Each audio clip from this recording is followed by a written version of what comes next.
ನಮಸ್ಕಾರ ಕದಂಬ ನ್ಯೂಸ್ಗೆ ಸ್ವಾಗತ. ನಾನು ಸೋನಿಕಾ ಸುದೇಶ್. ಸುದ್ದಿಯ ವಿವರಗಳು. ಜಿಲ್ಲಾ ಪಂಚಾಯತ್ ಸಭಾಂಗಣದಲ್ಲಿ ನಡೆದ ಬೀದರ್ ಮಹಾನಗರ ಪಾಲಿಕೆ ಹಾಗೂ ನಗರ ಅಭಿವೃದ್ಧಿ ಪ್ರಾಧಿಕಾರದ ಪ್ರಗತಿ ಪರಿಶೀಲನಾ ಸಭೆಯಲ್ಲಿ ನಗರ ಅಭಿವೃದ್ಧಿ ಸಚಿವ ಯತೀಂದ್ರ ಸಿದ್ದರಾಮಯ್ಯ ನಗರದ ಅಭಿವೃದ್ಧಿ ಕಾಮಗಾರಿಗಳ ಕುರಿತು ಅಧಿಕಾರಿಗಳೊಂದಿಗೆ ಪರಿಶೀಲನೆ ನಡೆಸಿದರು. ಸಭೆಯಲ್ಲಿ ಖಾಲಿ ಇರುವ ಪೌರ ಕಾರ್ಮಿಕರ ಹುದ್ದೆಗಳನ್ನು ಶೀಘ್ರ ಭರ್ತಿ ಮಾಡಿಸಿ ಸಿಬ್ಬಂದಿಗೆ ಅಗತ್ಯ ಸೌಲಭ್ಯ ಕಲ್ಪಿಸುವಂತೆ ಸಚಿವರು ಸೂಚಿಸಿದರು. ಬಾಕಿ ಉಳಿದಿರುವ ಕಾಮಗಾರಿಗಳನ್ನು ತ್ವರಿತವಾಗಿ ಪೂರ್ಣಗೊಳಿಸಿ ಅಗತ್ಯವಿದ್ದರೆ ಮರು ಅಂದಾಜು ಸಲ್ಲಿಸುವಂತೆ ನಿರ್ದೇಶನ ನೀಡಿದರು. ನಗರದ ಭವಿಷ್ಯದ ನೀರಿನ ಅಗತ್ಯವನ್ನು ಗಮನದಲ್ಲಿಟ್ಟುಕೊಂಡು ಹೊಸ ನೀರಿನ ಸಂಸ್ಕರಣಾ ಘಟಕಗಳ ನಿರ್ಮಾಣ ಹಾಗೂ ಯುಜಿಡಿ ಕಾಮಗಾರಿಯನ್ನು 100% ಪೂರ್ಣಗೊಳಿಸಲು ಸೂಚಿಸಿದರು. ಹೊಸ ವಾಣಿಜ್ಯ ಸಂಕೀರ್ಣಗಳಲ್ಲಿ ಕಡ್ಡಾಯವಾಗಿ ಪಾರ್ಕಿಂಗ್ ವ್ಯವಸ್ಥೆ ಕಲ್ಪಿಸಿ ರಸ್ತೆ ಬದಿ ವ್ಯಾಪಾರಿಗಳಿಗೆ ಪ್ರತ್ಯೇಕ ಮಾರುಕಟ್ಟೆ ನಿರ್ಮಿಸುವಂತೆ ತಿಳಿಸಿದರು. ಬಿದಿರಿ ಕಲೆಯ ಉತ್ತೇಜನ, ನಗರದ ಎಲ್ಲಾ ಆಸ್ತಿಗಳ ಜಿಪಿಎಸ್ ಮ್ಯಾಪಿಂಗ್ ಪೂರ್ಣಗೊಳಿಸುವುದು ಹಾಗೂ ಸಾರ್ವಜನಿಕರಿಗೆ ಸಮಯಕ್ಕೆ ಸರಿಯಾಗಿ ಈ ಖಾತೆ ವಿತರಣೆ ಮಾಡುವಂತೆ ಅಧಿಕಾರಿಗಳಿಗೆ ನಿರ್ದೇಶನ ನೀಡಿದರು. ಟ್ರೇಡ್ ಲೈಸೆನ್ಸ್ ಇಲ್ಲದ ವ್ಯಾಪಾರ ನಡೆಸುವವರ ವಿರುದ್ಧ ಕಠಿಣ ಕ್ರಮ ಕೈಗೊಳ್ಳುವಂತೆ ಸೂಚಿಸಿದರು. ತ್ಯಾಜ್ಯ ನಿರ್ವಹಣೆ, ಸಾರ್ವಜನಿಕ ಶೌಚಾಲಯಗಳ ಗುಣಮಟ್ಟ ಹಾಗೂ ಸ್ವಚ್ಛತಾ ಜಾಗೃತಿ ಕಾರ್ಯಕ್ರಮಗಳಿಗೆ ಹೆಚ್ಚಿನ ಆದ್ಯತೆ ನೀಡುವಂತೆ ತಿಳಿಸಿದ ಸಚಿವರು, ರಾಜ್ಯ ಸರ್ಕಾರ ಮಂಜೂರು ಮಾಡಿರುವ 200 ಕೋಟಿ ಅನುದಾನವನ್ನು ಸಮರ್ಪಕವಾಗಿ ಬಳಸಿಕೊಂಡು ಬೀದರ್ ನಗರದ ಸಮಗ್ರ ಅಭಿವೃದ್ಧಿಗೆ ಕ್ರಿಯಾ ಯೋಜನೆ ರೂಪಿಸುವಂತೆ ಸೂಚಿಸಿದರು. ಸಭೆಯಲ್ಲಿ ಶಾಸಕ ರಹೀಂ ಖಾನ್, ಮಹಾನಗರ ಪಾಲಿಕೆ ಆಯುಕ್ತ ಮುಕುಲ್ ಜೈನ್ ಹಾಗೂ ವಿವಿಧ ಇಲಾಖೆಗಳ ಹಿರಿಯ ಅಧಿಕಾರಿಗಳು ಉಪಸ್ಥಿತರಿದ್ದರು.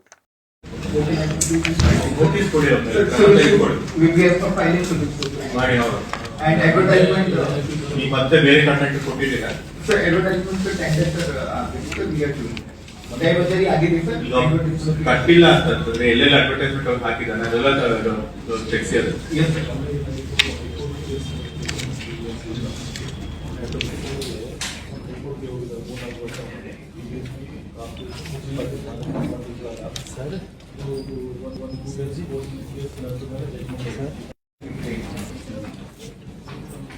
ಬೇಗ ಟೆಂಡರ್ का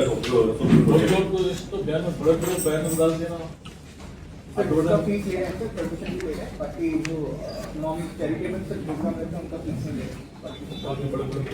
उनको हटा सर, एक दिन के अंदर डेली सर. ಜಿಲ್ಲಾ ಪಂಚಾಯತ್ ಮುಖ್ಯ ಕಾರ್ಯನಿರ್ವಹಣಾ ಅಧಿಕಾರಿ ಸಿಒ ದಿಲೀಪ್ ಬದೋಲೆ ಅವರು ಜನವಡ ಗ್ರಾಮ ಪಂಚಾಯತ್ ವ್ಯಾಪ್ತಿಯಲ್ಲಿ ವಿಬಿಜಿ ರಾಮ್ಜಿ ಯೋಜನೆಯಡಿ ಅನುಷ್ಠಾನಗೊಳಿಸಲಾಗಿರುವ ವಿವಿಧ ಕಾಮಗಾರಿಗಳ ಸ್ಥಳಕ್ಕೆ ಭೇಟಿ ನೀಡಿ ಪರಿಶೀಲನೆ ನಡೆಸಿದರು. ಪರಿಶೀಲನೆ ವೇಳೆ ಕಾಮಗಾರಿಗಳ ಗುಣಮಟ್ಟ, ಪ್ರಗತಿ ಹಾಗೂ ಕಾರ್ಮಿಕರ ಹಾಜರಾತಿಯನ್ನು ಪರಿಶೀಲಿಸಿದ ಸಿಇಒ ಅವರು ಯೋಜನೆಯಡಿ ನಡೆಯುತ್ತಿರುವ ಕಾಮಗಾರಿಗಳು ಸರ್ಕಾರದ ಮಾರ್ಗಸೂಚಿಯಂತೆ ಪರಿಣಾಮಕಾರಿಯಾಗಿ ಅನುಷ್ಠಾನಗೊಳಿಸಬೇಕು ಎಂದು ಅಧಿಕಾರಿಗಳಿಗೆ ಸೂಚನೆ ನೀಡಿದರು. ಈ ಸಂದರ್ಭದಲ್ಲಿ ವಿಬಿಜಿ ರಾಮ್ಜಿ ಯೋಜನೆಯ ಉದ್ದೇಶ, ಅನುಷ್ಠಾನ ವಿಧಾನ ಹಾಗೂ ಗ್ರಾಮ ಅಭಿವೃದ್ಧಿಗೆ ಸಂಬಂಧಿಸಿದ ವಿವಿಧ ವಿಷಯಗಳ ಕುರಿತು ಮಾಹಿತಿ ನೀಡಿದ ಅವರು, ಸಾರ್ವಜನಿಕರಿಗೆ ಯೋಜನೆಗಳ ಸದುಪಯೋಗ ತಲುಪುವಂತೆ ಅಧಿಕಾರಿಗಳು ಜವಾಬ್ದಾರಿಯಿಂದ ಕಾರ್ಯನಿರ್ವಹಿಸಬೇಕು ಎಂದು ತಿಳಿಸಿದರು. ಔರ ತಾಲೂಕಿನ ಕನ್ಗುಳ್ ಗ್ರಾಮದಲ್ಲಿ 1.92 ಕೋಟಿ ವೆಚ್ಚದ ರಸ್ತೆ ಡಾಂಬರೀಕರಣ ಕಾಮಗಾರಿಗೆ ಮಾಜಿ ಸಚಿವ ಹಾಗೂ ಔರದ್ ಬಿ ಕ್ಷೇತ್ರದ ಶಾಸಕ ಪ್ರಭು ಬಿ ಚವ್ಹಾಣ್ ಚಾಲನೆ ನೀಡಿದರು. ಈ ವೇಳೆ ಮಾತನಾಡಿದ ಅವರು, ಔರದ್ ಕ್ಷೇತ್ರದ ಸಮಗ್ರ ಅಭಿವೃದ್ಧಿಗೆ ತಾವು ಸದಾ ಬದ್ಧರಾಗಿದ್ದು, ಜನರ ಹಾಗೂ ಕಾರ್ಯಕರ್ತರ ಸೇವೆಯೇ ತಮ್ಮ ಪ್ರಮುಖ ಧ್ಯೇಯವಾಗಿದೆ ಎಂದು ತಿಳಿಸಿದರು. ಮಳೆಗಾಲದಲ್ಲಿ ರಸ್ತೆ ಹದಗೆಟ್ಟು ಸಾರ್ವಜನಿಕರು ಸಂಚಾರಕ್ಕೆ ತೀವ್ರ ತೊಂದರೆ ಅನುಭವಿಸುತ್ತಿದ್ದ ಹಿನ್ನೆಲೆ ಜನರ ಬೇಡಿಕೆಗೆ ಸ್ಪಂದಿಸಿ ರಸ್ತೆ ಅಭಿವೃದ್ಧಿ ಕಾಮಗಾರಿಗೆ ಚಾಲನೆ ನೀಡಲಾಗಿದೆ ಎಂದರು. ಕಾಮಗಾರಿಯನ್ನು ಗುಣಮಟ್ಟದೊಂದಿಗೆ ಹಾಗೂ ನಿಗದಿತ ಅವಧಿಯಲ್ಲಿ ಪೂರ್ಣಗೊಳಿಸುವಂತೆ ಅಧಿಕಾರಿಗಳು ಮತ್ತು ಗುತ್ತಿಗೆದಾರರಿಗೆ ಸೂಚನೆ ನೀಡಿದ ಶಾಸಕರು, ಕಳಪೆ ಕಾಮಗಾರಿ ಕಂಡು ಬಂದರೆ ಸಂಬಂಧಪಟ್ಟವರ ವಿರುದ್ಧ ಕಠಿಣ ಕ್ರಮ ಕೈಗೊಳ್ಳಲಾಗುವುದು ಎಂದು ಎಚ್ಚರಿಕೆ ನೀಡಿದರು. ಗ್ರಾಮದ ಅಭಿವೃದ್ಧಿಗೆ ಸಾರ್ವಜನಿಕರು ಮತ್ತು ಸ್ಥಳೀಯ ಮುಖಂಡರು ಸಹಕಾರ ನೀಡುವಂತೆ ಮನವಿ ಮಾಡಿದ ಅವರು, ರಸ್ತೆ ಕಾಮಗಾರಿ ಪೂರ್ಣಗೊಂಡ ಬಳಿಕ ಗ್ರಾಮಸ್ಥರಿಗೆ ಉತ್ತಮ ಸಂಚಾರ ವ್ಯವಸ್ಥೆ ಕಲ್ಪಿಸಲಾಗುತ್ತದೆ ಎಂದು ವಿಶ್ವಾಸ ವ್ಯಕ್ತಪಡಿಸಿದರು. ಕಾರ್ಯಕ್ರಮದಲ್ಲಿ ಗ್ರಾಮದ ಮುಖಂಡರಾದ ಗೇನೋಬಾ ಪಾಟೀಲ್, ಭಾನುದಾಸ್ ಪಾಟೀಲ್, ಆಕಾಶ್ ಪಾಟೀಲ್, ರಮೇಶ್ ಬಾಬು ಪಾಟೀಲ್, ಸಂದೀಪ್ ಸೇರಿದಂತೆ ಹಲವು ಗಣ್ಯರು ಹಾಗೂ ಗ್ರಾಮಸ್ಥರು ಉಪಸ್ಥಿತರಿದ್ದರು.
ಕೇಂದ್ರ ಗೃಹ ಸಚಿವ ಅಮಿತ್ ಶಾ ವಿರುದ್ಧ ಕಾಂಗ್ರೆಸ್ ಸೇರಿದಂತೆ ಇಂಡಿಯಾ ಮೈತ್ರಿಕೂಟದ ಸಂಸದರು ಇಂದು ಸಂಸತ್ ಆವರಣದಲ್ಲಿ ಬೃಹತ್ ಪ್ರತಿಭಟನೆ ನಡೆಸಿದರು.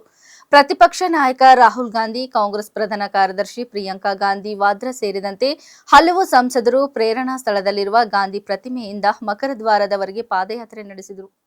ಜುಲೈ 20ರಂದು ಸಿಜೆಪಿ ಪ್ರತಿಭಟನಾಕಾರರ ವಿರುದ್ಧ ನಡೆದ ಪೊಲೀಸ್ ಕ್ರಮವನ್ನು ಖಂಡಿಸಿ ಪ್ರತಿಭಟನೆ ನಡೆಸಲಾಯಿತು. ಅಲ್ಲದೆ ಅಯೋಧ್ಯೆ ರಾಮ ಮಂದಿರ ದೇಣಿಗೆ ದುರ್ಬಳಕೆ ನಡೆದಿದೆ ಎಂಬ ಆರೋಪ ಸೇರಿದಂತೆ ವಿವಿಧ ರಾಷ್ಟ್ರೀಯ ವಿಚಾರಗಳನ್ನು ಮುಂದಿಟ್ಟುಕೊಂಡು ಕೇಂದ್ರ ಸರ್ಕಾರದ ವಿರುದ್ಧ ಆಕ್ರೋಶ ವ್ಯಕ್ತಪಡಿಸಿದರು.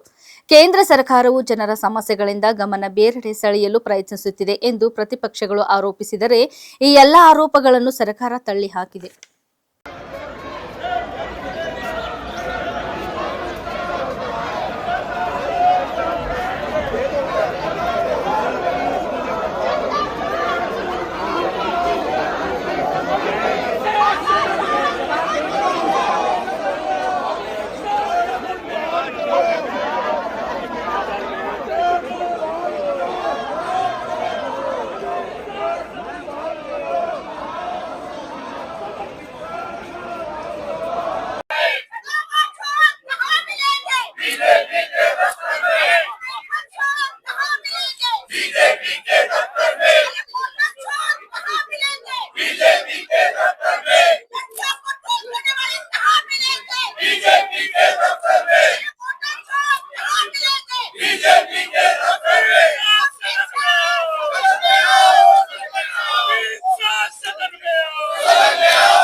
इस्तीफा दो,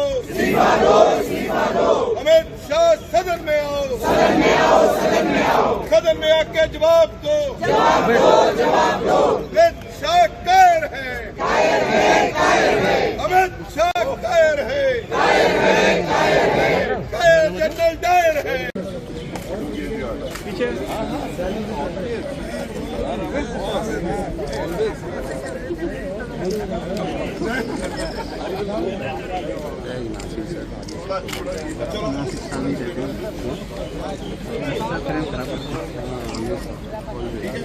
अमित शाह जवाब दो, अमित शाह जवाब दो, अमित शाह इस्तीफा दो, अमित शाह सदन में आओ, सदन में आके जवाब दो, अमित शाह इस्तीफा दो, अमित शाह सदन में आओ, सदन में आके जवाब दो, अमित शाह अमित शाह जवाब दो, लाठी गोली की सरकार नहीं चलेगी, लाठी गोली की सरकार नहीं चलेगी, अमित शाह जवाब दो. ಅಸ್ಸಾಂನ ಪ್ರವಾಹ ಪೀಡಿತ ಶಿವಸಾಗರ್ ಜಿಲ್ಲೆಯ ನೇಪಾಳ್-ಖುಟ್ಟಿ ಪ್ರದೇಶಕ್ಕೆ ಕೇಂದ್ರ ಸಚಿವ ಜೆಪಿ ನಡ್ಡಾ ಹಾಗೂ ಮುಖ್ಯಮಂತ್ರಿ ಹಿಮಂತ್ ಬಿಸ್ವಾ ಶರ್ಮಾ ಇಂದು ಭೇಟಿ ನೀಡಿ ಪರಿಸ್ಥಿತಿ ಪರಿಶೀಲನೆ ನಡೆಸಿದರು. ಭೇಟಿ ಬಳಿಕ ಮಾತನಾಡಿದ ಜೆಪಿ ನಡ್ಡಾ ಪ್ರವಾಹದಿಂದ ಉಂಟಾಗಿರುವ ಹಾನಿ ಅತ್ಯಂತ ಭೀಕರವಾಗಿದ್ದು ಪರಿಸ್ಥಿತಿ ಸಹಜ ಸ್ಥಿತಿಗೆ ಮರಳಲು ಸಾಕಷ್ಟು ಸಮಯ ಬೇಕಾಗಲಿದೆ ಎಂದು ಹೇಳಿದರು. ಪ್ರಧಾನಮಂತ್ರಿ ನರೇಂದ್ರ ಮೋದಿ ಅವರ ಪರವಾಗಿ ಸಂತ್ರಸ್ತರಿಗೆ ಸಂಪೂರ್ಣ ನೆರವು ನೀಡುವ ಭರವಸೆ ನೀಡಿದ ಅವರು ಆರ್ಥಿಕ ನೆರವು, ಪುನರ್ವಸತಿ, ಪರಿಹಾರ ಧನ ಹಾಗೂ ಆಸ್ತಿ ನಷ್ಟಕ್ಕೆ ಅಗತ್ಯ ಸಹಾಯವನ್ನು ಕೇಂದ್ರ ಸರ್ಕಾರ ಒದಗಿಸಲಿದೆ ಎಂದು ತಿಳಿಸಿದರು. ನಾಗಾಲ್ಯಾಂಡ್ನ ಮೋನ್ ಜಿಲ್ಲೆಯಿಂದ ಹರಿದು ಬಂದ ನದಿಯ ಪ್ರವಾಹ ಹಲವು ಗ್ರಾಮಗಳನ್ನು ತತ್ತರಗೊಳಿಸಿದ್ದು ಜೀವಹಾನಿ ಮತ್ತು ಆಸ್ತಿ ಹಾನಿ ವ್ಯಾಪಕವಾಗಿದೆ ಎಂದು ನಡ್ಡಾ ಹೇಳಿದರು. ಸಂಜೆ ಉನ್ನತ ಮಟ್ಟದ ಪರಿಶೀಲನಾ ಸಭೆ ನಡೆಸಿ ಮುಂದಿನ ಕ್ರಮಗಳ ಕುರಿತು ಚರ್ಚಿಸಲಾಗುವುದು ಎಂದು ತಿಳಿಸಿದ ಅವರು ಸಂತ್ರಸ್ತರ ನೆರವಿಗಾಗಿ ರಾಜ್ಯ ಸರ್ಕಾರ ದೊಡ್ಡ ಪ್ರಮಾಣದಲ್ಲಿ ಪರಿಹಾರ ಕಾರ್ಯಾಚರಣೆ ಮುಂದುವರೆಸಿದೆ ಎಂದು ಮೆಚ್ಚುಗೆ ವ್ಯಕ್ತಪಡಿಸಿದರು. ಮುಖ್ಯಮಂತ್ರಿ ಹಿಮಂತ್ ಬಿಸ್ವಾ ಶರ್ಮಾ ಆರಂಭದಿಂದಲೇ ತಕ್ಷಣದ ಪರಿಹಾರ ಕಾರ್ಯಗಳನ್ನು ಕೈಗೊಂಡಿದ್ದು ರಕ್ಷಣಾ ಮತ್ತು ಪರಿಹಾರ ಕಾರ್ಯಾಚರಣೆಗಳು ನಿರಂತರವಾಗಿ ನಡೆಯುತ್ತಿವೆ ಎಂದು ಜೆಪಿ ನಡ್ಡಾ ಹೇಳಿದರು.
मीडिया के लोग, मुझे आज यहाँ शिवसागर में विकुवर पंचायत में यहाँ नेपाली कोठी में आने का मौका मिला।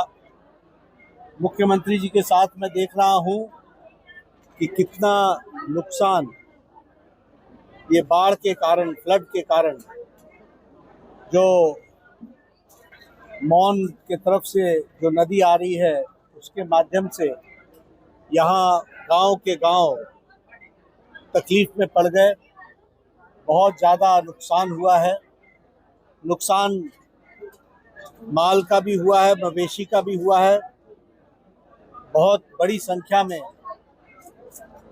लोगों को संपत्ति का भी बहुत नुकसान हुआ है। इस दुख भरी घड़ी में हम सब आपके साथ हैं। भारत सरकार आपके साथ है। माननीय प्रधानमंत्री श्री नरेंद्र मोदी जी ने मुझे यहाँ जायज़ा लेने के लिए भेजा है। मैंने यहाँ सारी स्थितियों का हेमंत बिस्वा शर्मा डांगोरिया जी के साथ इसकी चर्चा की है। शाम को बैठ कर के आगे किस तरीके से योजना बन रही है उसके बारे में चर्चा करेंगे। मैं इतना ज़रूर कहना चाहता हूँ कि मुख्यमंत्री जी ने रिलीफ का काम जो बचाव के दृष्टि से आवश्यक है उसके लिए बहुत तत्परता से और प्रोएक्टिव होकर समय को ध्यान में रखते हुए पूरी तीव्र गति से यहाँ राहत पहुँचाने का काम किया है और राहत का कार्य बहुत तीव्र गति से चल रहा है। नुकसान इतना हुआ है कि इसमें समय लगेगा, लेकिन मैं आपको प्रधानमंत्री मोदी जी की तरफ से ये विश्वास दिलाना चाहता हूँ कि कोई भी कमी भारत सरकार की ओर से नहीं रहेगी। चाहे वो आर्थिक मदद की बात हो, चाहे वो बसाने की बात हो, चाहे वो मुआवजे की बात हो, चाहे वो माल मवेशी के जो नुकसान हुआ है उसकी भरपाई की बात हो, सब कुछ पूरी तरीके से आप तक पहुँचेगा। और फिर मैं कहूँगा कि आपके साथ दुख भरी घड़ी में हम सब खड़े हैं। हेमंत दा सारी चीज़ों की चिंता कर रहे हैं और करेंगे। आर्थिक दृष्टि से ये भी प्रदेश सरकार के संसाधन लगा रहे हैं, लेकिन केंद्र की तरफ से भी कोई कमी नहीं रहेगी। इस बात का मैं आपको विश्वास देता हूँ।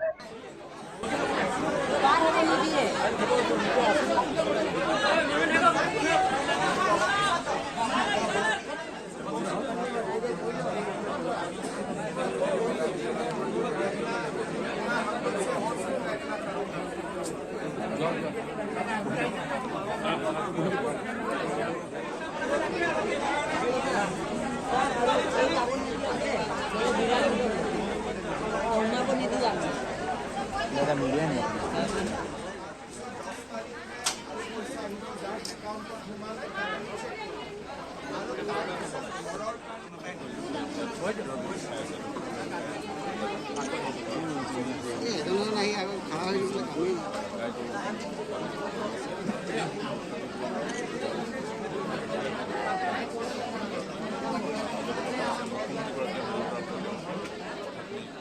ಥೈಲೆಂಡ್ನ ಫುಕೆಟ್ನಿಂದ ದೆಹಲಿಗೆ ತೆರಳುತ್ತಿದ್ದ ಏರ್ ಇಂಡಿಯಾ ವಿಮಾನವು ಹಾರಾಟದ ವೇಳೆ ಟರ್ಬುಲೆನ್ಸ್ ಅಂದರೆ ಗಾಳಿಯ ಪ್ರಕ್ಷುಬ್ಧತೆಗೆ ಸಿಲುಕಿ 300 ಅಡಿ ಕುಸಿತ ಉಂಟಾಗಿ 12 ಪ್ರಯಾಣಿಕರು ಮತ್ತು ಸಿಬ್ಬಂದಿಗೆ ಸಣ್ಣ ಪುಟ್ಟ ಗಾಯಗಳಾಗಿವೆ. ವಿಮಾನ ನಿಲ್ದಾಣದಲ್ಲಿ ತೆಗೆದ ದೃಶ್ಯಗಳಲ್ಲಿ ಟರ್ಮಿನಲ್ ಗೇಟ್ ಹೊರಗೆ ಆಂಬ್ಯುಲೆನ್ಸ್ಗಳು ನಿಯೋಜಿಸಲಾಗಿದ್ದವು. ಕೆಲ ಪ್ರಯಾಣಿಕರನ್ನು ವೀಲ್ಚೇರ್ಗಳಲ್ಲಿ ಹೊರತೆಗೆದುಕೊಂಡು ಬರುತ್ತಿರುವುದು ಕಂಡು ಬಂದರೆ ಇನ್ನು ಕೆಲವರು ತಲೆಗೆ ಬ್ಯಾಂಡೇಜ್ ಹಾಕಿಸಿಕೊಂಡ ಸ್ಥಿತಿಯಲ್ಲಿ ವೈದ್ಯಕೀಯ ಪರೀಕ್ಷೆಗೆ ಕರೆದೊಯ್ಯಲ್ಪಟ್ಟರು. ಈ ಕುರಿತು ಪ್ರಕಟಣೆ ನೀಡಿದ ಏರ್ ಇಂಡಿಯಾ ವಕ್ತಾರರು AI 2379 ವಿಮಾನವು ದೆಹಲಿಗೆ ಪ್ರಯಾಣಿಸುತ್ತಿದ್ದ ವೇಳೆ ಹಾರಾಟದ ಮಧ್ಯದಲ್ಲಿ ಟರ್ಬುಲೆನ್ಸ್ಗೆ ಸಂಬಂಧಿಸಿದ ಕ್ಷಣಿಕ ಘಟನೆಯನ್ನು ಅನುಭವಿಸಿದೆ ಎಂದು ತಿಳಿಸಿದ್ದಾರೆ. ಫುಕೆಟ್ನಿಂದ ದೆಹಲಿಗೆ ಸಂಚರಿಸುತ್ತಿದ್ದ ಏರ್ ಇಂಡಿಯಾದ AI 2379 ವಿಮಾನವು ಹಾರಾಟದ ವೇಳೆ ಕ್ಷಣಿಕ ಟರ್ಬುಲೆನ್ಸ್ಗೆ ಒಳಗಾಗಿದ್ದು, ಇದರಿಂದ ಅಲ್ಪಕಾಲದ ಮಟ್ಟಿಗೆ ವಿಮಾನದ ಎತ್ತರದಲ್ಲಿ ಬದಲಾವಣೆ ಉಂಟಾಯಿತು ಎಂದು ಏರ್ ಇಂಡಿಯಾ ತಿಳಿಸಿದೆ.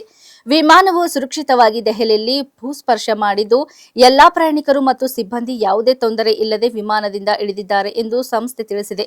ಸದ್ಯದ ಮಾಹಿತಿಯ ಪ್ರಕಾರ ಪ್ರಯಾಣಿಕರಿಗೆ ಯಾವುದೇ ಗಂಭೀರ ಗಾಯಗಳಾಗಿಲ್ಲ. ಸಣ್ಣ ಪುಟ್ಟ ಗಾಯಗಳಾಗಿರುವ ಕೆಲ ಪ್ರಯಾಣಿಕರು ಮತ್ತು ಸಿಬ್ಬಂದಿಯನ್ನು ಮುನ್ನೆಚ್ಚರಿಕಾ ಕ್ರಮವಾಗಿ ವೈದ್ಯಕೀಯ ಪರೀಕ್ಷೆಗೆ ಹಾಗೂ ಚಿಕಿತ್ಸೆಗಾಗಿ ವಿಮಾನ ನಿಲ್ದಾಣದ ವೈದ್ಯಕೀಯ ಕೇಂದ್ರಕ್ಕೆ ಕರೆದೊಯ್ಯಲಾಗಿದೆ. ಏರ್ ಇಂಡಿಯಾದ ವಿಮಾನ ನಿಲ್ದಾಣದ ಸಿಬ್ಬಂದಿ ಹಾಗೂ ವೈದ್ಯಕೀಯ ತಂಡ ಅಗತ್ಯ ನೆರವು ಒದಗಿಸುತ್ತಿದೆ ಎಂದು ವಕ್ತಾರರು ತಿಳಿಸಿದ್ದಾರೆ.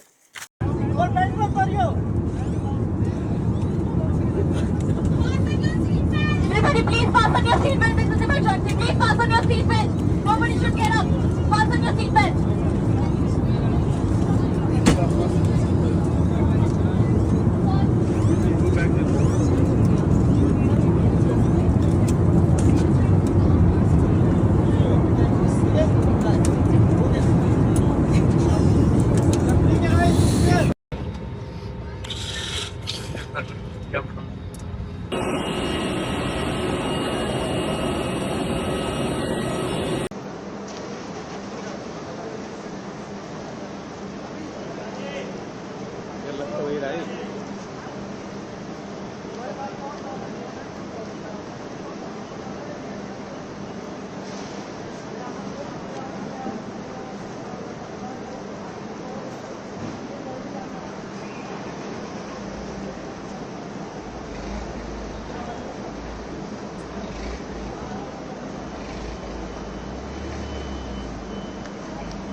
ಇಲ್ಲಿವರೆಗೆ ಸುದ್ದಿ ಕೊಟ್ಟಿದ್ದು ನಾನು ಸೋನಿಕಾ ಸುದೇಶ್. ಮುಂದಿನ ಸುದ್ದಿಯೊಂದಿಗೆ ಮತ್ತೆ ಭೇಟಿಯಾಗೋಣ. ವಂದನೆಗಳು.